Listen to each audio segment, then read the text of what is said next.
কেবলমাত্র আমি দোকান থেকে কিনলের এই ঠান্ডা পানির বোতলটা কিনে আনলাম, যার দাম নিয়েছে হলো 15 টাকা। এখন আপনি চিন্তা করেন, বাসে জ্যামের মধ্যে যদি আপনি এই ঠান্ডা পানির বোতলটা কিনেন, তাহলে আপনার কাছ থেকে বাসের মধ্যে নেবে 20 টাকা। ঠিক একই পানির বোতল যদি আপনি চিটাগং বা রাঙ্গামাটির পাহাড়ের কোনো আদিবাসীদের কাছ থেকে কিনেন, আপনার কাছ থেকে এই পানির বোতলটা নেবে হলো 50 টাকা।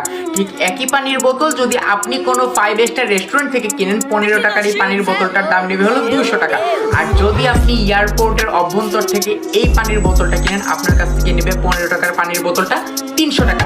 এখন একবার চিন্তা করেন, বোতলটাও এক, ভিতরের পানিটাও এক, কোম্পানিও সেম, কিন্তু জায়গা বুঝে দাম কিন্তু বাড়তেছে কমতেছে।